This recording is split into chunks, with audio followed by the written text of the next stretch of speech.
Hola, ¿se escucha?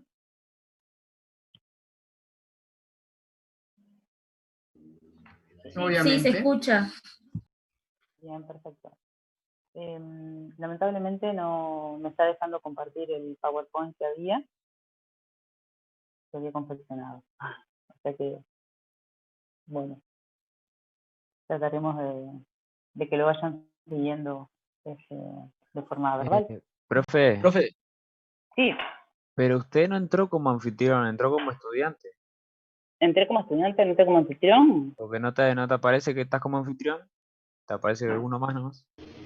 Mira, Tiene que solicitar el rol de que dice anfitrión. que entré como anfitrión, no entré como anfitrión, entré como No, estudiante. a ustedes le dan una contraseña aparte para entrar como anfitrión. Sí, fue la que usé, Qué raro, ¿no? es la que tengo y la que usé, pero no me deja como... A ver si es la misma que tenemos nosotros. Ah, mira, sí, tienen razón, gracias. No, gracias a Ay, vos. anfitrión, no sé dónde tengo que ponerla. Bueno, ahora vengo.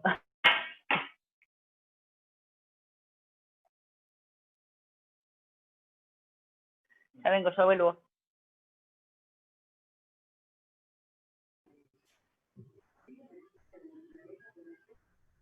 Bueno.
Hola. ¿Hay alguien ahí?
Bueno, no, imposible. Así que vamos a empezar así, porque si no se nos va a ir larguísimo y no es que sea tan grande tan larga la charla, pero bueno. ¿Me escuchan? no, profe, lo puede pasar al mail de la generación y ya nos quedan nosotros y nosotros lo vemos de ahí. Creo que eso es. Bien, perfecto. ¿Querés que se los mande ahora?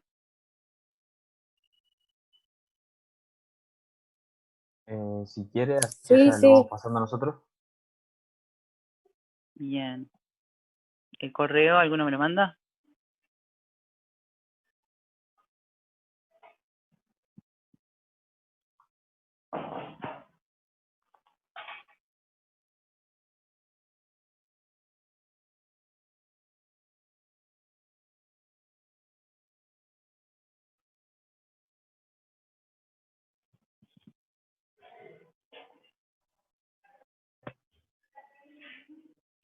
No, no lo puedo compartir. Me encantaría, es lo que quiero, pero no me está dejando compartir la pantalla.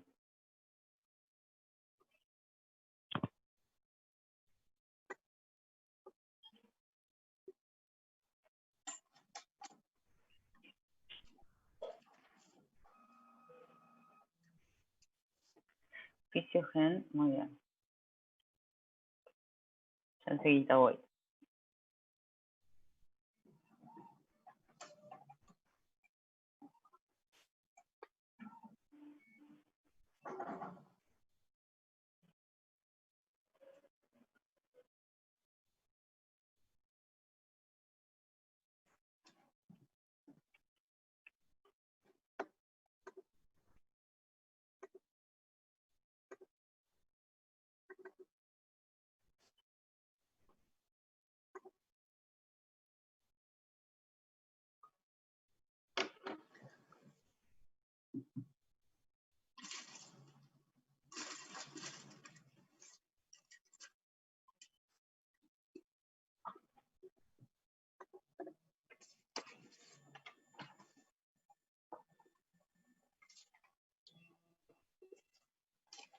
Bueno, ahí se las envié.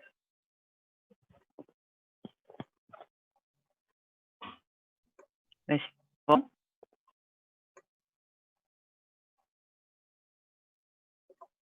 Sí, profe, ahí llegó. Perfecto. Bueno, muy bien. Para los que no me conocen, yo soy Rosana, soy docente, Rosana Cherro, no soy Rosana la que estaba hace unos años. Soy docente de la parte más que nada respiratorio. Me verán cuando cursen CTI aquí por el Clínicas. Y bueno, hoy vamos a conversar un poco acerca de hidroterapia. Muy bien. Vamos a empezar definiendo que la hidroterapia proviene etimológicamente de la palabra de griego antiguo donde hidor significa agua y terapia es terapia, o sea que es el uso del agua con fines de tratamiento en los cuales utilizamos los efectos mecánicos y los efectos térmicos del agua para generar cambios en los diferentes sistemas del cuerpo, básicamente en la piel, a nivel de la piel. Entonces, como les decía, los principios mecánicos y los principios térmicos, vamos a invitar, ya que estamos hablando de agua y en Salto hay termas, vamos a invitar a Jordán para que hable un poco de la parte de física, que bueno, comenzó siendo docente de física, así que él nos va a conversar un poquito acerca de los principios mecánicos y térmicos. Después sigo yo con ustedes. Así que cuando quieras.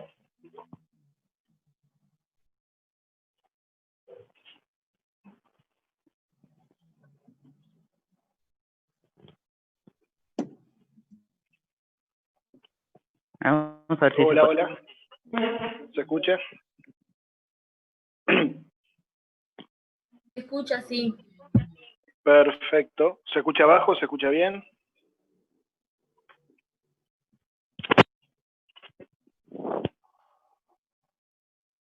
Bueno, vamos a suponer que se escucha bien. Profe, dice que se escucha un poco bajo. Un poco bajo, sí.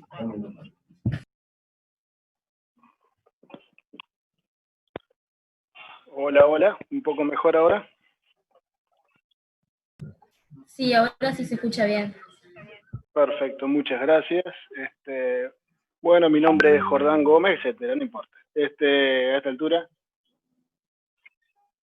Un poco esta invitación de Rosana era para por lo menos dar una introducción desde el punto de vista físico de esos cambios que se producen al estar en otro medio, como es el agua, que pueden ser utilizados en beneficio, o mejor dicho, que pueden ser utilizados terapéuticamente. O sea, qué propiedades podemos encontrar en el agua que pueden hacer que sus usos sean terapéuticos. ¿Ah? tenemos dos grandes factores en el agua que van a hacer que su uso se vuelva de alguna manera terapéutico. Una son los factores mecánicos, o sea, aquellos derivados de las condiciones de estática y de dinámica del agua. Profe, escucha con eco, porque se ve que tienen los dos micrófonos prendidos. No, dale, apago este.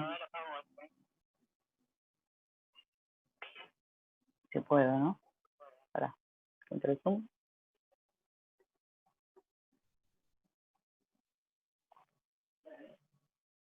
Hola. Ahora sí. Perfecto. Como decía, hay dos grandes factores físicos que van a hacer del agua un medio beneficioso para su utilidad terapéutica. Uno son los factores mecánicos, aquellos derivados del movimiento, o sea, tanto los factores estáticos como dinámicos que puede proveer el agua, y el otro son los factores térmicos, o sea, condiciones o propiedades, mejor dicho, que tiene el agua con respecto al calor, que pueden, de los cuales se puede sacar provecho. Vamos a empezar con los factores mecánicos primero. ¿Ah? Los factores mecánicos son tres. Encontramos el factor hidroestático, hidrodinámico y por último el factor hidrocinético. ¿Ah? Dentro de los factores hidrostáticos, ¿ah? Vamos a encontrar a su vez dos. La presión hidrostática y el factor de compresión. ¿Ah? Empezamos primero por la presión hidrostática. La presión hidrostática se refiere al uso del principio de Arquímedes. ¿Ah? O sea, el cambio que provoca el agua con respecto al peso de los cuerpos que en ella se sumergen. Según el principio de Arquímedes, ¿ah? Todo cuerpo que se sumerge en el agua experimenta un empuje de abajo hacia arriba, ¿ah? Proporcional, o mejor dicho igual, al valor del peso del líquido que desaloja cuando se sumerge. ¿Ah? ¿Cómo es? Este principio está muy bien explicado en el video de Lelutier, La gallina dijo Eureka, así que recomiendo verlo. Ahí van a entender bien. O sea, quiere decir que al sumergir un líquido, el volumen desplazado por ese líquido, ¿ah? Va a tener un peso determinado. Y ese peso es proporcional a la fuerza de empuje, que experimenta el cuerpo desde abajo hacia arriba. ¿Ah? Cuanto más se sumerja el cuerpo, más volumen va a desplazar, al haber más volumen va a haber más peso y el empuje va a ser mayor. ¿Ah? Digamos que la fuerza que va a tener que ejercer el cuerpo para moverse en el agua va a estar un poco determinada por este empuje. Totalmente condicionada, mejor dicho, por este empuje. ¿Ah? Así que el cuerpo va a tener, mejor dicho, el empuje va a tender a contrarrestar la fuerza de gravedad, o sea, el peso del cuerpo. O sea que en el agua el factor gravedad, si no está totalmente anulado, es casi, ¿tá? Con las connotaciones que eso tiene. Nosotros para las diferentes actividades de una persona, del cuerpo, yo que sé, para el equilibrio, por ejemplo, vamos a precisar del factor gravedad. O sea, si no hay gravedad, ya se rompe el esquema de cuando hay condición de equilibrio, por ende, o sea, eso ya está fuera de combate, digamos. Después Rosana lo explicará mejor, pero sobre la inviabilidad de trabajar como objetivo el equilibrio en el agua. ¿Tá? Al no haber gravedad, ya se rompe esa... Hola. No sé si es una pregunta o algo.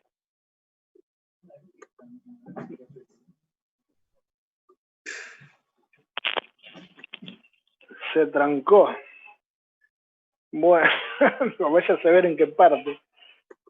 Sé que todo esto que estoy diciendo puede ser en vano totalmente. Voy de vuelta. La presión hidrostática se refiere a lo que tiene que ver con el principio de Arquímedes. ¿Ah? Lo que va a cambiar es la relación del peso del cuerpo. O sea, el cuerpo, a su vez que se sumerge en el agua, va a tener lo que se llama peso aparente. O sea, va a ir cambiando, se va a modificar el peso del cuerpo, no por las características del cuerpo, sino por las características del medio. ¿Tá? Y eso tiene que ver con el principio de empuje que se da cuando se sumerge un cuerpo en el agua. ¿Tá? El otro es el factor de compresión. El factor de compresión, determinado, o sea, parte, componente de la presión hidrostática, dice que va a haber una presión ejercida sobre el cuerpo sumergido que es igual a todos los niveles. ¿Va? O sea, en cualquier segmento del cuerpo que esté sumergido en el agua va a sufrir una determinada presión, digamos, que se manifiesta, mejor dicho, se ejerce sobre la superficie del cuerpo con dirección hacia el centro del mismo. ¿Va? Esto va a generar algunos cambios, por ejemplo, en el ancho de los vasos, ¿va? O sea, van a estar sometidos a mayor presión los vasos que tienen que ver con la circulación, venas, arterias, linfáticos. Y también un hecho notorio es la compresión sobre la caja torácica. La caja respiratoria no, perdón, si voy a decir esto en un práctico, avísenme. La caja torácica. O sea, eso va a cambiar, modificar los volúmenes, va a disminuir los volúmenes, pulmonares. ¿Va? Eso como dos efectos grandes del factor de compresión. Muy bien, pasamos ahora a los factores mecánicos, y entre los factores mecánicos, los hidrodinámicos. ¿Ah? Dentro de mejor dicho, los hidrodinámicos van a tener que ver con el movimiento, la relación de movimiento entre el cuerpo que está sumergido y la propia corriente de agua. ¿Ah? Y estos factores tienen que ver, en principio, con las características del medio. ¿Ah? En este nuevo medio, digamos, o este medio que no es habitual en el que andemos, nosotros estamos...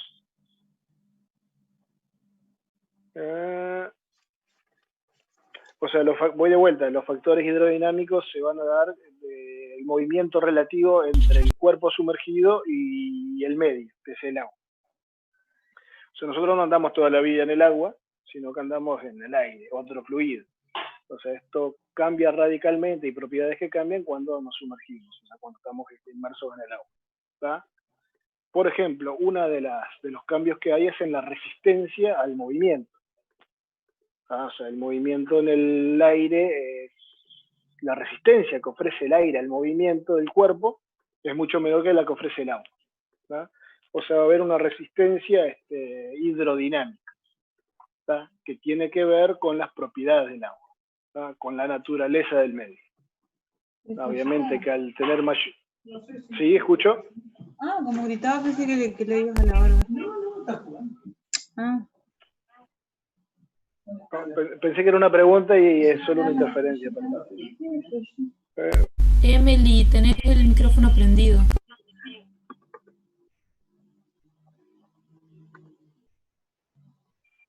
Queremos decirle a la compañera que se escuchó todo, el insulto a los docentes, todo. Muy bien.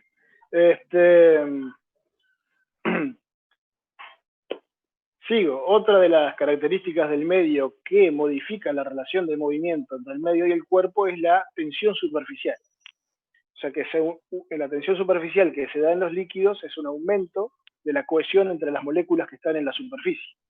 Eso hace que aumente la resistencia a los movimientos que se dan en ese nivel, a ese nivel.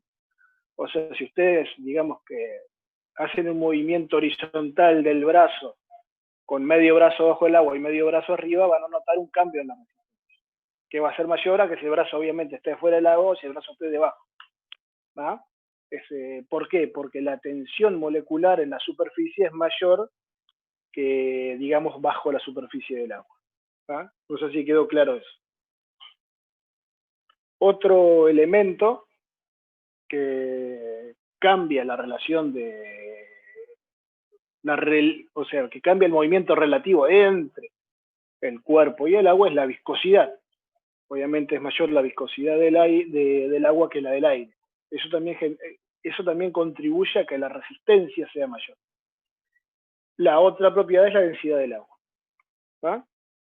La densidad del agua también contribuye a una mayor resistencia al ser más densa que el medio acuático, es mucho más denso que el medio aéreo, hace que la resistencia sea mayor. ¿Va? Lo que sí no dice acá en este material que yo utilicé para la clase, es el juego que se desarticula con respecto a la gravedad. ¿Va? Ustedes cuando hacen un movimiento en el aire y sometidos a gravedad, van a tener movimientos que están facilitados por la gravedad, de acuerdo cuando los hagan, y movimientos que van a estar resistidos por la gravedad. Cualquier movimiento de elevación o que sea en contra de la gravedad va a estar resistido. Y cualquier movimiento que sea gravitatorio, o sea, o a favor de la gravedad, va a estar facilitado. ¿Tá? En el caso del agua eso se pierde. O sea, los movimientos van a estar resistidos en todos los planos de la misma manera. ¿Tá? Por la presión hidrostática y por la resistencia hidrodinámica. Así que tenemos el factor de resistencia hidrodinámica como en algunos aspectos facilitador y en algunos aspectos resistencia al movimiento. O sea, va a ejercer la misma, vamos a hablarlo bien, va a ejercer la misma resistencia para todos lados. ¿Tá? Tanto si queremos facilitar nosotros un movimiento que esté disminuido, etc. No, o sea, iba a caer en la misma repetición de lo que dije. Hay otro factor que se puede dar y puede cambiar un poco la relatividad entre el movimiento del cuerpo y el movimiento del agua, que es la turbulencia. ¿Ah? Cuando se agita, digamos, de alguna manera y por cualquier medio el flujo de agua, se va a generar una turbulencia, o sea que es una modificación en el movimiento molecular del agua, o sea, va a haber un parte del flujo de agua que va a estar con una determinada velocidad, con una mayor velocidad. ¿Tá? Eso va a aumentar la resistencia. ¿Tá? Ya que la velocidad que adquieren las moléculas al moverse y al entrar en contacto con un cuerpo que está sumergido y en movimiento, genera un aumento de la resistencia entre ambos. O sea que al haber turbulencia va a haber mayor dificultad, entre comillas, para mover. O sea, la resistencia va a estar aumentada. ¿Ah? No sé si hay alguna pregunta de esto, gurises.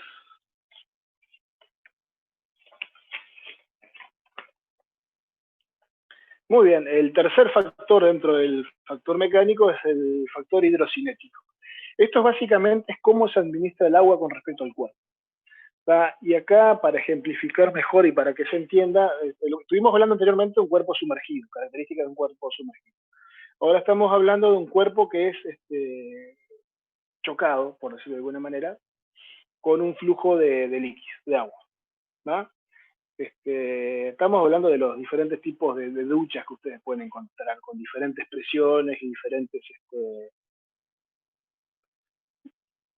digamos, diferentes diámetros de salida, no me saldría la palabra ahora. Los chorritos de agua más fino, más grueso, vamos a decirlo un poquito en criollo. ¿Ah? Esto va a generar una diferente presión y un diferente flujo de agua, ¿tá? Que van a tener diferentes efectos sobre el cuerpo. Básicamente, estamos hablando del hidromasaje, ¿tá? Ya sea del hidromasaje propiamente dicho, ese que está en el jacuzzi, etcétera, o los diferentes tipos de duchas que existen para provocar un hidromasaje. Ahí tenemos duchas que tienen generalmente nombres escandinavos, ducha finlandesa, ducha escocesa, que son emisiones de agua con diferente flujo y diferente presión, ¿ah? Que buscan efectos sobre el cuerpo. ¿Ah? Más que nada se busca una especie de efecto masaje con la aplicación de este tipo de duchas. ¿Ah? Este factor hidrocinético quiere decir que se le provee al flujo de agua una diferente presión, un diferente flujo justamente, para tratar de generar efectos sobre el cuerpo. ¿Ah? Así que entonces, recapitulando, factores mecánicos son tres: los hidroestáticos, sobre todo tienen que ver con la presión hidrostática, principio de Arquímedes, la vecina de Eureka de Leutitis, ¿ah? Cambios en el peso aparente del cuerpo. Los factores hidrodinámicos están todos relacionados con la resistencia al movimiento que puede dar el agua, y los factores hidrocinéticos es la utilización de diferentes presiones y flujos de agua para generar un efecto sobre el cuerpo. En la gran terminamos, con esto termino de los factores mecánicos. Paso a los factores térmicos. Lo que iba a decir, en la gran división que hicimos, en la división dicotómica de bases físicas, factores mecánicos, factores térmicos. Ahora vamos a los térmicos. ¿Qué propiedades posee el agua que pueden utilizarse beneficiosamente con respecto a la interacción agua-calor-cuerpo? ¿Ah? Y ahí dentro de los factores térmicos tenemos dos propiedades grandes que nos permiten utilizar el agua como medio de hidroterapia y de termohidroterapia, pónganle, si quieren. ¿Ah? Uno es el calor específico del agua, ¿ah? Que hace que el agua, calor específico exactamente, Carmen, ¿ah? Que hace que el agua tenga una pérdida calórica baja. Esto quiere decir que un gran volumen de agua, al ser calentado, demora mucho tiempo en enfriarse. ¿Ah? Y ahí viene todo el tema de, bueno, lo que conozcan. No, calor específico. El otro es la conductividad térmica. Este es calor específico. Lo que le pasa a las moléculas del agua es que al llegar a cierta temperatura retienen el calor. ¿Ah? Y hace que el proceso de inflamiento, y cuanto más grande el volumen de agua, más demora en enfriarse, haga que retenga mucho el calor y que ese efecto pueda ser utilizado como termoterapia, ¿no? Calentar un gran volumen de agua, meter el tipo dentro del agua y bueno, van a hacer lo que Rosana les va a decir ahora. Pero digamos, ese efecto proveniente del calor específico del agua es utilizable para mantener la temperatura del agua y la temperatura del cuerpo, obviamente. Porque de acuerdo a la temperatura que tenga el agua, va a haber efectos diferentes sobre el cuerpo. ¿Ah? Pero eso lo van a ver. O capaz que no con Rosana, supongo que sí. El otro es la conductividad térmica. El agua es un gran conductor de calor. Más allá de retenerlo, tiene una gran conductividad. Es capaz de transmitir calor de manera muy eficaz. ¿Va? Y eso también, o sea, el calor que tiene el agua puede ser transmitido al cuerpo, ¿tá? Para generar efectos beneficiosos. ¿Tá? Y en el agua vamos a encontrar la conducción, ¿tá? Que es como forma de transmisión del calor, la convección como otra forma de transmisión del calor.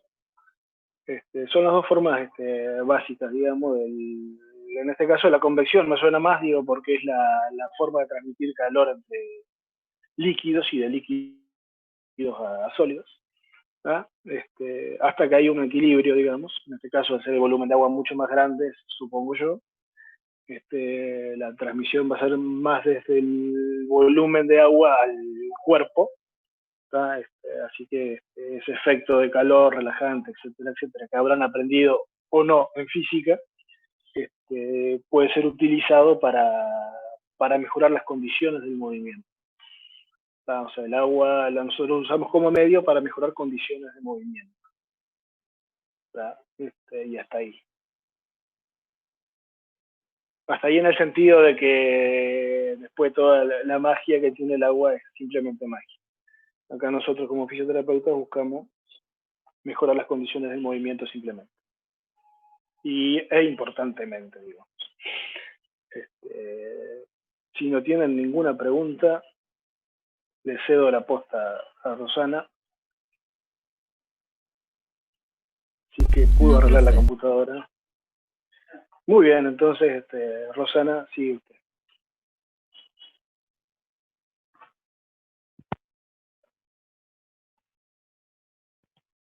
Bueno, muy bien. A ver, conducción, convección, ¿qué más? Convección. Entonces, conducción, convección, ¿qué más? Ya le contestaron. Bueno, muy bien. Perfecto.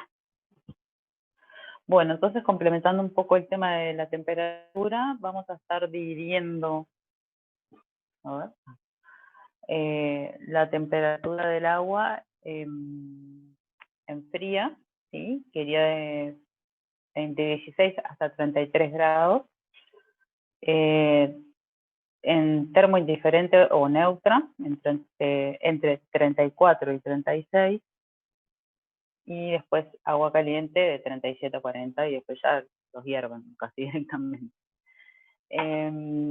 Lo que tiene la temperatura es justamente que nos permite algunos efectos, sobre todo en el cuerpo. Si sumergimos, estamos hablando en la inmersión, si sumergimos el cuerpo en agua fría, obviamente el cuerpo lo que va a empezar a generar son algunas conductas, por decirlo así, para poder generar calor. Entonces va a haber vasoconstricción, van a haber justamente quizás algunos temblores, como cuando pasamos frío, ¿no? Un aumento también de la presión, justamente por la vasoconstricción. Y si sumergimos el cuerpo en agua caliente, más allá de quemarnos, probablemente dependiendo de la sensibilidad de cada uno, el cuerpo lo que va a hacer es tomar algunas conductas para poder liberar el calor. Entonces va a haber una vasodilatación, va a haber sudoración, va a haber también, no, el baño de contraste es, buscamos otro efecto en realidad. Ahora estamos hablando de generalidades en realidad. Lo que estamos haciendo es sumergir un cuerpo en diferentes temperaturas. ¿O cuál sería el efecto de sumergir un cuerpo en diferentes temperaturas? En el baño de contraste vos estás aplicando, si lo sumergís, pero estás... Sí, eso, sí, justamente, pero estoy hablando previo para saber qué es lo que sucede con el baño de contraste. ¿Sí? Adelantaste un poquito, Agustín. Pero sí, es lo que se utiliza como efecto. Nada, decía que con el agua muy caliente también lo que sucede es que la presión también tiende a bajar. Entonces, bueno, son cuestiones para tener en cuenta como precauciones o algunas veces como contraindicaciones. Nada, y también tener en cuenta que las aplicaciones que son muy frías, como las muy calientes, tienen que ser como de corta duración, solamente para que tengan este efecto de baños de contraste como estaba nombrando Agustín. Y las aplicaciones tibias o las cercanas a la de temperatura, más bien las de temperatura muy diferente, un hipertenso sí sería, si no está controlado, sería contraindicación absoluta. Si está controlado, bueno, debería medirse la temperatura, la presión antes de ingresar, sería relativo. Y si es una persona que sigue el tratamiento bien, podrías, para tu seguridad y la seguridad del servicio, tomar la presión y que ingrese perfectamente. Si es una persona que no viene haciendo las cosas muy bien, que no se cuida, que come con sal, no estoy hablando de ninguna diapo. En realidad estoy complementando un poco la información que dio Jordán con respecto a los efectos térmicos, a los principios térmicos, perdón. Adelante. Y ahora voy a comenzar con la parte de las técnicas, a nombrarlas brevemente, ¿no? Que las aplicaciones, en realidad, los baños, o la inmersión directamente, o lo que puede ser las aplicaciones como las compresas. Bien, perdón, estaba leyendo la gana. No, pero después les voy a mandar un artículo que está en gran parte de lo que estamos conversando ahora.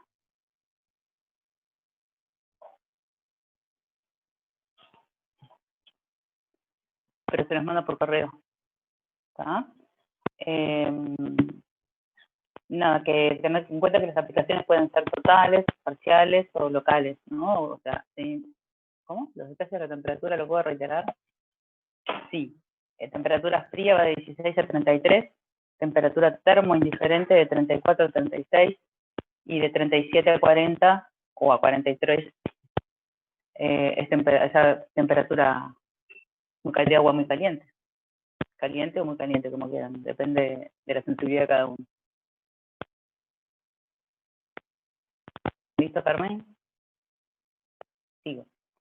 Estábamos nombrando algunas técnicas que les decía que pueden ser. Las aplicaciones pueden ser totales, locales o parciales. Y lo que tiene que ver es que nos vamos a ingresar completa o casi completamente, la inmersión va a ser completa del cuerpo completo, o puede ser un miembro superior, un miembro inferior, un pie, o si no una compresa, que es la aplicación del agua a una superficie pequeña del cuerpo. Los baños pueden realizarse en una bañera, como un tanque, como una piscina, y en realidad la finalidad que se persigue es la relajación del paciente. Si queremos que se relaje, obviamente vamos a estar también jugando con el tema de la temperatura, que es lo que nos va a permitir esa relajación. Después pueden ser los baños de vapor, que son los saunas. No sé si alguna vez fueron algunos, yo no tengo la experiencia. Que también pueden llegar a tener efectos incluso hasta nocivos en el sistema respiratorio, ¿no? La aspiración de vapor a veces es muy caliente, porque la temperatura que oscila del vapor es entre 40 y 45 grados. Y obviamente tiene que ser entre tiempos cortos, porque al ser temperaturas extremas, por decirlo así de alguna forma, los efectos pueden llegar a ser muy prolongados en el tiempo, nocivos, ¿sí? Pueden ser también aplicados o ser tenidos para personas que tienen problemas reumáticos, o bueno, aquellos que se busque provocar una sudoración, que bueno, no sabría decir para qué podría llegar a ser, pero bueno, lo usan para eso. Y después están acá, sí, los baños de contraste, o los baños estos alternantes o escoceses, que el efecto terapéutico con los de contraste se consigue alternando la inmersión de una parte del cuerpo en agua fría y caliente. Se debería por lo menos sumergir la zona corporal a tratar primero en agua caliente durante 3 o 4 minutos y luego a continuación en agua fría. Supongo que eso lo deben haber dado en física, por lo menos deberían haberlo dado. Si no, en esta información en los artículos va a estar un poco más detallado. Y luego también otra forma de utilizar los baños es los tanques que tienen remolinos. A ver, que el efecto terapéutico se consigue en este caso por el efecto que produce el agua, o sea, la presión que se le infiere al agua, y el efecto de la temperatura que se utilice también. Entonces hay tanques en los que son como una especie de batidoras, van a ver las fotos. Batidoras gigantes, se coloca, bueno, quizás un miembro superior, un miembro inferior o un pie. ¿Listo? Ya están contestando ustedes, está bien. Bien. Y después están las duchas o los chorros, que creo que era lo que seguía en la... Tengo la presentación al otro lado. Sí, las duchas o los chorros, que consiste que la diferencia que principal consiste que las duchas, la salida del agua es polifragmentada, es decir, son, como les explicaba Jordán, pequeñas emisiones de agua a diferente presión, ¿sí? En las duchas, y en el chorro es un único orificio, y bueno, obviamente las presiones son más elevadas y bueno, supongo que si son demasiado finitas deben ser hasta dolorosas. Y bueno, tienen diferentes presiones, por ejemplo la ducha filiforme la presión oscila entre 6 y 15 kilogramos por centímetro cuadrado, y los orificios de salida son de 0,5 milímetros aproximadamente.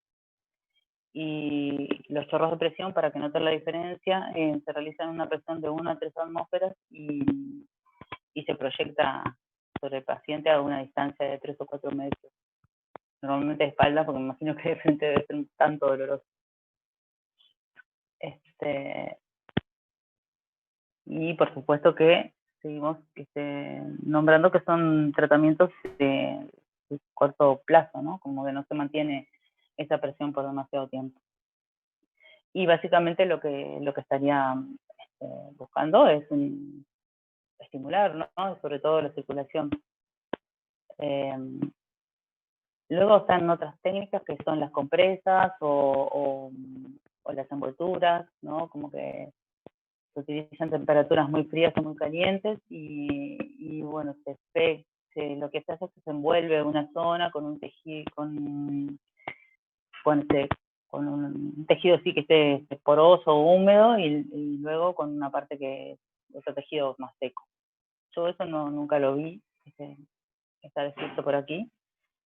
Y luego las compresas era bueno lo que cuando tenemos fiebre nos ponían en la cabeza. Sí, eso mismo, Carmen. Bien. Y ahora vamos a empezar a hablar un poco de la hidrocinesteterapia, que es lo que comúnmente se llama hidroterapia, ¿no? En realidad no deja de ser movimiento dentro de una piscina o un tanque de agua, donde se sumerge el cuerpo a diferentes alturas.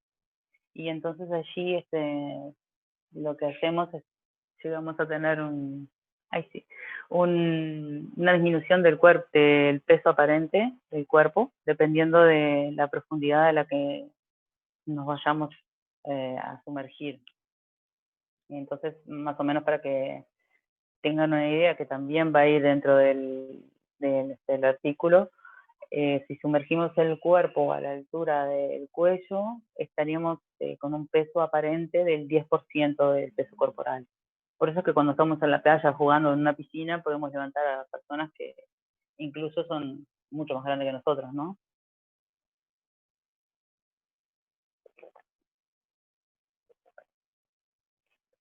Perdón que estoy tomando mate. Como verán aquí en la diapositiva, lo que hay son técnicas con nombres propios y bueno, como ya habrán escuchado, Jordano lo van a escuchar, desconfíen cuando las técnicas tienen nombres propios. ¿Sí? Son metodologías de trabajo que bueno, que uno tiene que pagar bastante como para poder formarse en esa técnica, y que me parece que lo más importante que la técnica en sí es primero saber cuál sería el uso, cuál sería el objetivo que pretendemos con la hidroterapia, con este tratamiento, y luego si estas técnicas son capaces de brindárnoslo. A modo de descripción breve, el método Hallwig es un método que se realiza con 10 pasos.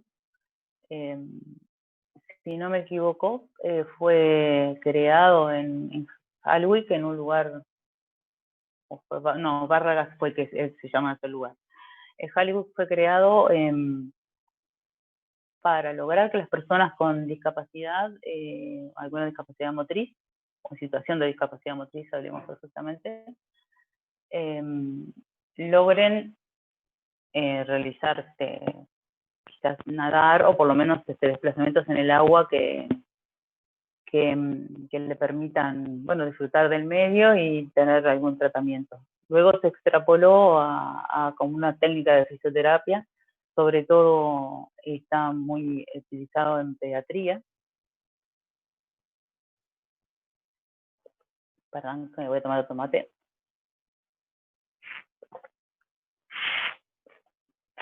Y como les contaba, son 10 pasos que lo que ayudan es a conseguir un balance y control postural, o sea, enseña quizás lo que tiene de productivo es algunas técnicas como para poder introducirse en el agua, ir logrando como una adaptación al medio, sobre todo cuando son niños. Eso de desprenderse de los padres a veces genera, bueno, algunas inseguridades y mucho llanto. En otras situaciones, bueno, lo disfrutan mucho. Y lo que se trabaja en realidad son bueno, desestabilizaciones progresivas que se van realizando, generando un control de tipo rotatorio, por decirlo así, ¿sí? El paciente desde más vertical va quedando más en decúbito supino o decúbito prono hasta llegar a un rolado completo, en lo cual tiene que haber una perfecta adaptación al medio y no tener miedo, pero que claramente si nosotros estamos queriendo, bueno, hacer una rehabilitación de marcha, saben que ni siquiera hay un contacto con el piso. O sea que bueno, no sería muy adecuado. Es muy vistoso, es muy lindo de verlo como las personas lo realizan, pero de ahí la efectividad, yo tengo mis serias dudas. Ustedes ya podrán formar su concepto o su opinión más bien. La otra técnica, que también es con nombre propio, es barra gas, es un método que también que fue creado aquí en ese lugar, barra gas, perdón. Creo que es en Suiza, por ahí, en estos lugares nórdicos donde tienen mucha plata para tener piscinas. Se trabaja con anillos y lo que se busca es un método activo, ahí está, y lo que se busca es el fortalecimiento con los principios de PNF, ¿cómo se llama? De Kabat, en realidad PNF no, de Kabat, o sea, buscar el movimiento espirodiagonal para facilitación, ahí está, gracias, Coracha. La facilitación neuromuscular proprioceptiva. Y lo que se busca, bueno, justamente es el fortalecimiento también, es muy vistoso porque se trabaja con anillos, con elementos, anillos me refiero que son elementos de explotación. Sí, hubo cambio de roles, Valentina.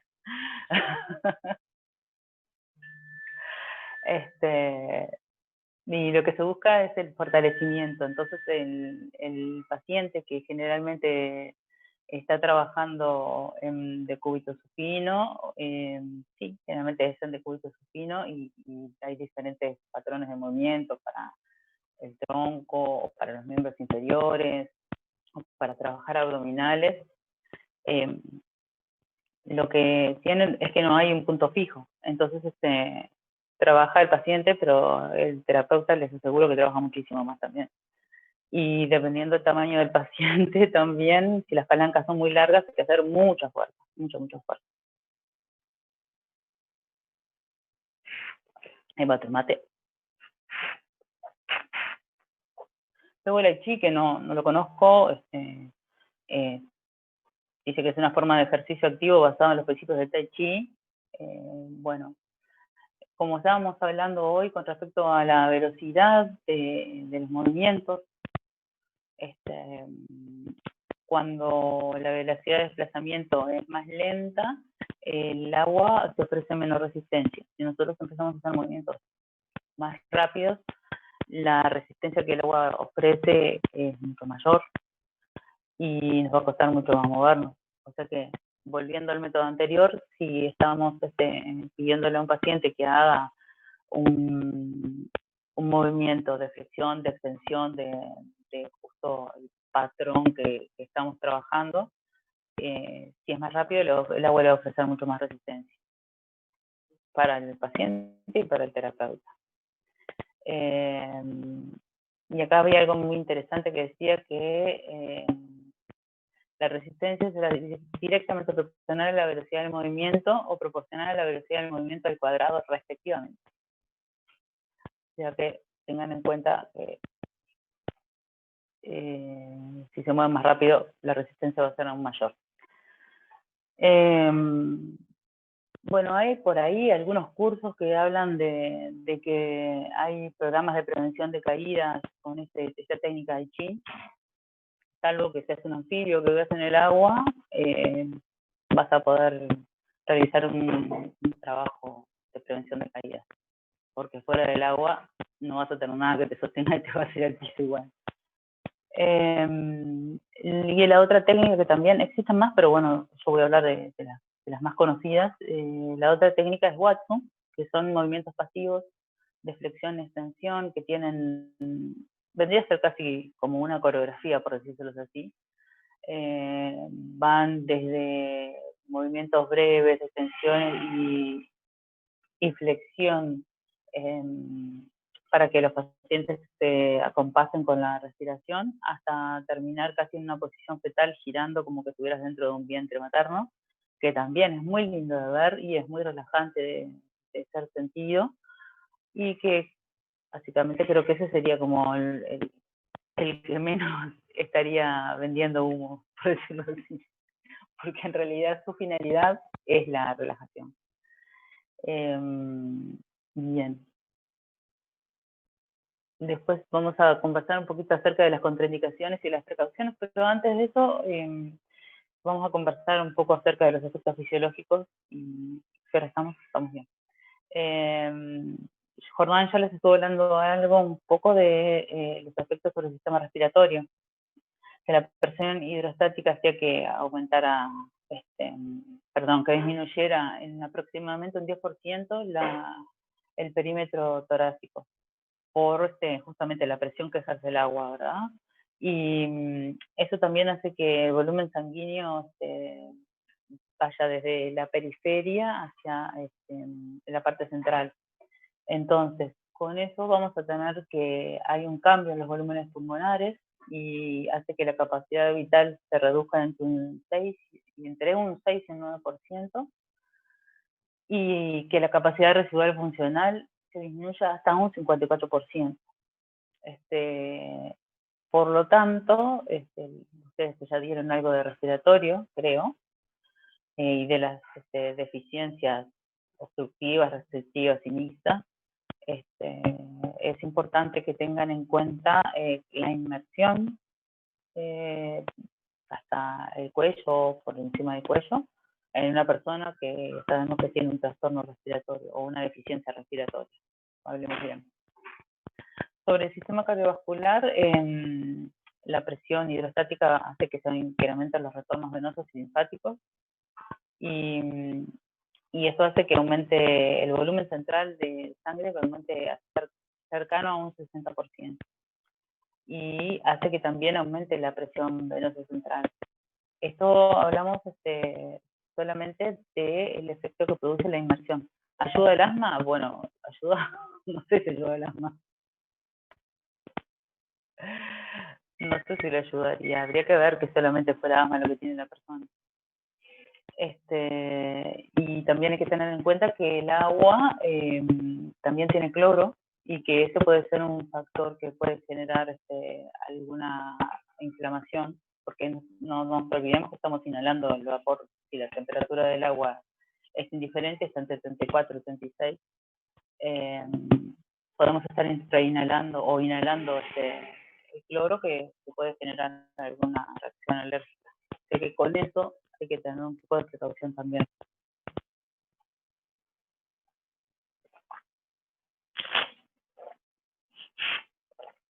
Después, en el sistema renal, también la presión hidrostática hace que el volumen sanguíneo se desplace de la periferia del corazón y a los riñones.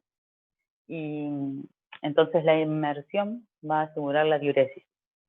Y calculo que todos habrán experimentado que cuando están en una piscina o en la playa, generalmente les da ganas de hacer pis.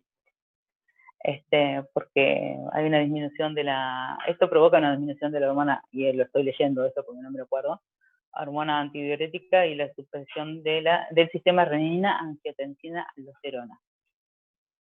Hay un incremento de la eliminación del sodio y del potasio. Me parece que esta es la razón por la cual hay una disminución hay un aumento de la diuresis. Bien, ahora sí, vamos a hablar un poco de las contraindicaciones y de las precauciones para tener en cuenta en la hidroterapia, sobre todo en esta parte de la hidrocinesiterapia. ¿Sí?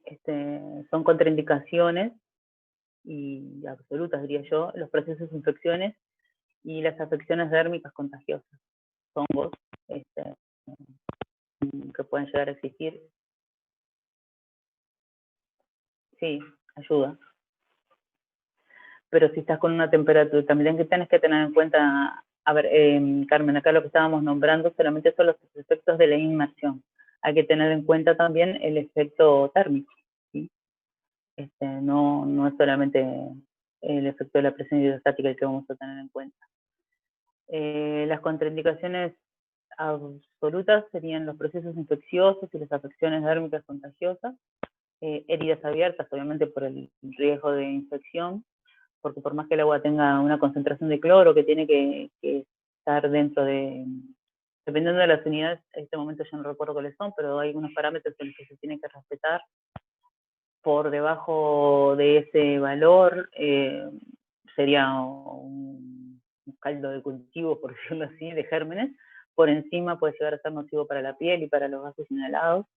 Tiene que estar dentro de ciertos valores, que en este momento no los recuerdo, pero que tienen que estar siendo controlados. Sí, pero no te olvides del cloro, Carmen. Las fases agudas de procesos reumáticos o brotes de enfermedades neuromusculares degenerativas, como pueden llegar a ser la esclerosis múltiple, y esto es más que nada por el tema de la temperatura. Problemas cardíacos y respiratorios, por eso que tuvimos los no controlados, ¿no? Y los que sean muy severos, sobre todo los respiratorios. La insuficiencia renal grave, por esto que estábamos nombrando del aumento del sodio y del potasio. Los pacientes con incontinencia fecal o urinaria, ¿sí? Bueno, esa es una buena pregunta para hacerle al paciente que va a ingresar a la piscina. Si bien existe la posibilidad de esos nuevos pañales que hay para las personas que sufren incontinencia, hay para adultos y hay para niños. Adultos en plaza no hay que importarlos. Para los niños sí. Son facilitadores, por decirlo así, son pañales que en realidad lo que hacen es contener el pis y la materia fecal si no es muy líquida, ¿no? Porque si llega a ser muy líquida se vierte todo para afuera y ahí estamos con un lío importante. Y bueno, otra de las contraindicaciones absolutas son los pacientes con traqueostomía que no tengan la tapa de la tráqueo, porque bueno, obviamente va a entrar el agua por ahí, se van a ahogar. Las gastrostomías y las sondas vesicales. Las sondas vesicales es absoluta, las gastrostomías, bueno, a veces para algunos lugares son relativas la contraindicación. Lo que hacen es, no los botones gástricos, ¿sí? Las gastrostomías, las que tienen la tubuloderita. Porque lo que hacen es las clipan bien y les ponen un film como para que no entre el agua. Mi experiencia es que el agua termina filtrando igual y el estoma, bueno, va a estar con un líquido que en definitiva yo no sé si no va a estar generando alguna infección. Para mí, yo lo pondría como una contraindicación absoluta. Depende del lugar donde se vaya a realizar la técnica. Y más que nada hablo de los niños, ¿verdad? Bueno, y con respecto a las consideraciones finales, lo que hay que tener en cuenta es que es una técnica que sí ayuda para tener algunos efectos, pero que no es una técnica mágica. Que la hidroterapia no sirve para todo. Por ejemplo, como estaba contando recién Jordán, si queremos trabajar la parte del equilibrio, y los que estuvieron en la clase que dio él, y con respecto a todo lo que tenía que ver que el cerebro trabaja en red, y que lo que tendríamos que hacer para poder mejorar el equilibrio es tener una superficie dura o una superficie que nos permita caminar y dar información al sistema somatosensorial cuando la deficiencia supimos que está allí. Bueno, aquí estamos trabajando con un peso aparente disminuido, que por más que sea 50%, cuando estemos trabajando fuera del agua, lo que estuvimos grabando fue un movimiento con el 50% menor, sí, con el 50% menos del peso. Por lo tanto, y de acuerdo a los efectos que estuvimos viendo, yo me atrevería a decir que los efectos que más se dan son los efectos de disminución del dolor, a nivel de las contracturas por el tema de la relajación, a nivel de las articulaciones, porque ahí sí movernos con un peso aparente menor ayuda a que se puedan barrer todos esos, ¿cómo era que se llamaban? Citoquininas, que por movimiento se van barriendo de los lugares. Y bueno, no sé si alguna cosa más. Otras consideraciones que también hay que tener en cuenta es que no es capaz de ser realizado en cualquier lado. No hay muchas piscinas que, primero que nada, que sean adaptadas si vamos a trabajar con alguna persona que tenga alguna discapacidad física, que no pueda ingresar por una escalera normal. Si tenemos una persona lesionada medular o alguien que tenga una deficiencia en la marcha y necesitamos entrar en otro medio que no sea caminando, bueno, por ejemplo, los clubes, que son los que alquilan andariveles, no todos disponen de grúas o de rampas para poder ingresar al agua. Ni que hablar de el ingreso al club o el ingreso al vestuario o del vestuario de la piscina, que generalmente son con escaleras. Que además todo el tema de poder mantener la temperatura del agua también es caro en nuestro medio.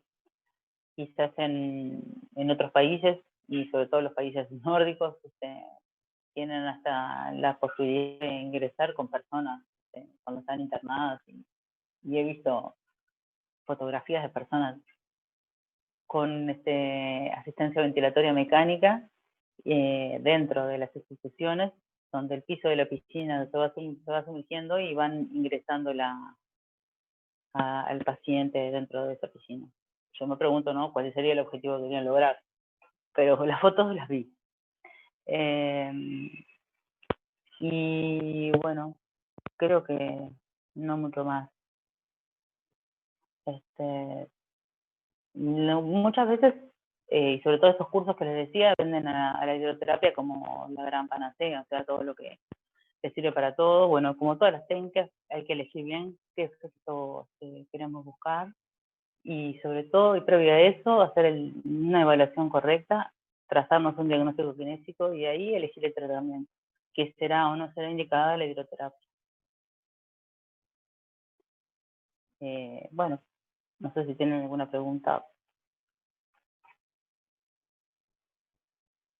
Les vamos a mandar estos artículos, eso sí, por correo. Y bueno, escucho o leo.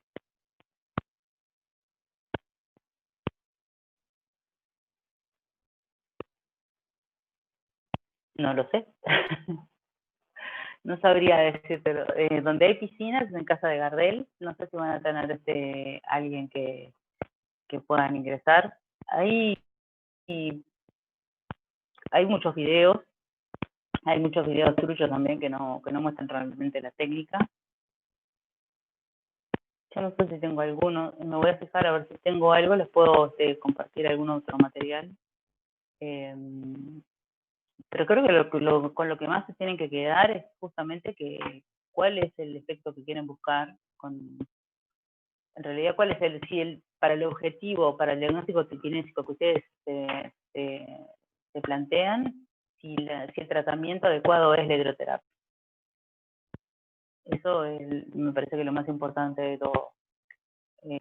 Sí es una herramienta, sí es un tratamiento para el dolor, quizás podría ser para los primeros pasos, para los primeros momentos de la ganancia de fuerza, cuando estamos con valores musculares por debajo de 2 o 3 y hay mucho dolor, perdón, por debajo de 2 y hay mucho dolor, o como un complemento de todo lo que van a hacer afuera del agua. Pero no olviden que no vivimos en el agua, que nosotros estamos bajo el efecto de la gravedad. O sea que eso es lo más importante a tener en cuenta.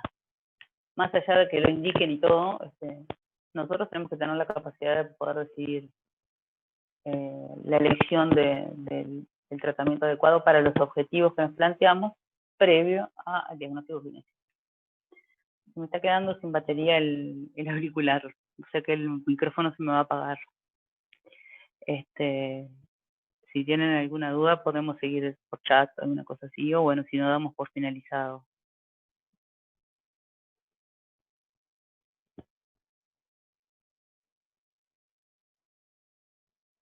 Bueno, entonces será hasta que nos veamos en el CTI, creo. Que pasen bien.